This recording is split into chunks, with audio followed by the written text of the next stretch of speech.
Hi, I'm Lars Scannell, and I'm interviewing my grandma, Bonnie Swanson, about her and her family's move up the North Shore. And life. And life, her whole life. And that's about it. Thanks. Living here. Well, I was born in Minneapolis, October in 1941, so I'm 71 years old now. And I had only one sister. She was about 6 years older than me when I was born. And then my parents proceeded to have 3 more children, another sister and 2 brothers. And we were all born and brought up in Minneapolis, Minnesota. And we lived in usually like a duplex or an apartment when I was little. We were kind of crowded. It wasn't that unusual back then, but anyway, my father worked for American Wheel Librator. He was a draftsman. He had several jobs, and he was a very heavy smoker. Smoked really, in those days they were strong cigarettes. He had a lot of stress in his life, and when he was 43, he had a stroke and died. And I was only 10 years old. So my mother was a widow at age 38 with 5 young children to raise. And, you know, I thought we were poor before, but we really became poor. She lived on Social Security and aid to dependent children. And she took us the year after my dad died. We had relatives in Florida, so she took us down there with his mother, my dad's mother, my grandma, Esther, went along. We thought we were going to move, but we only stayed about 9 months, and we had relatives back in Minnesota, and we decided to come back. So we moved out to Robbinsdale, and in Robbinsdale, what was that? Your siblings' names? What's your name? My name is Bonnie Swanson. It used to be Bonnie Stimler. And my older sister was Janet. And my younger sister is Karen. And I have 2 brothers, Jerry and Richard. Anyway, we moved out to Robbinsdale. That's where I went to junior high and high school. Graduated from Robbinsdale High School. And I met Dick, my husband, when we worked downtown Minneapolis at a theater called Cinerama when we were 16. But he lived all the way in South Minneapolis. I was way north in the suburbs.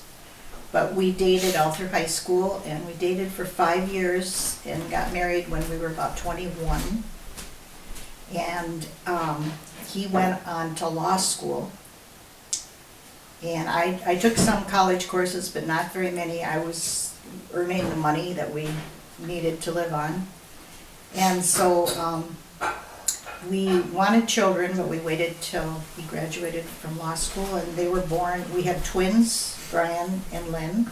Where did he go to college and law school? He went, Dick went to the University of Minnesota for undergraduate and law school, yeah. And we lived in apartments, and we had twins the week he graduated from law school.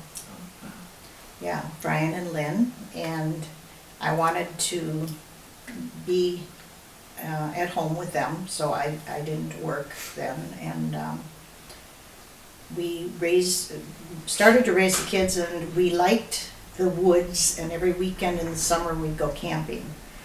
And Dick really disliked the city, and he had to commute and work long hours. So we decided when our twins were 6 years old that we would leave the cities, and we bought property up near Grand Marais, Minnesota on McFarland Lake.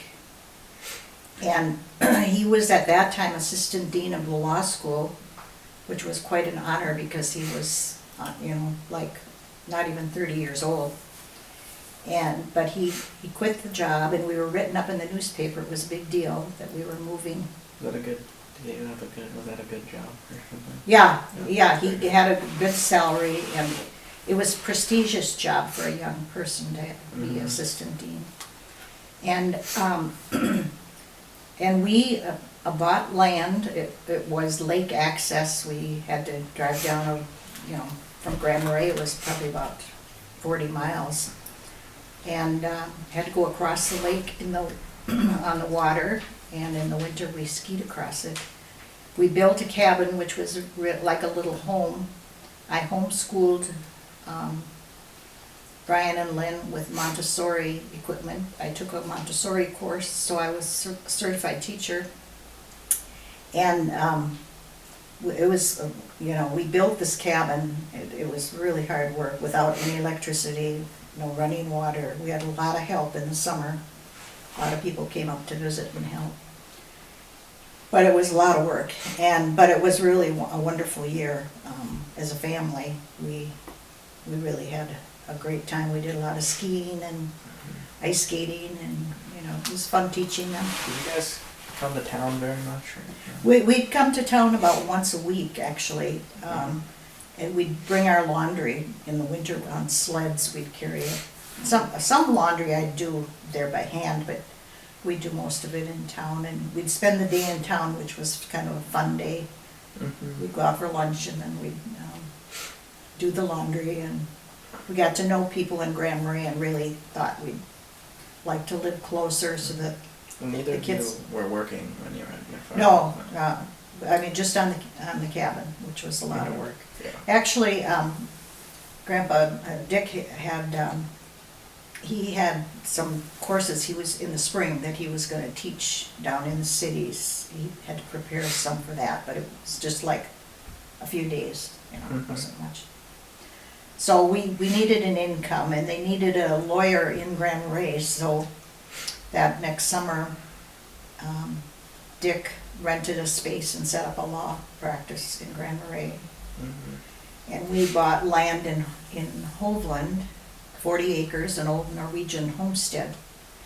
The house was crumbled, so we had it dug up. We built a new house right where the old house was, but while we were building the new house, we built just a tiny little house. We called it a guest house, and we lived there actually 2 years while we were building that house.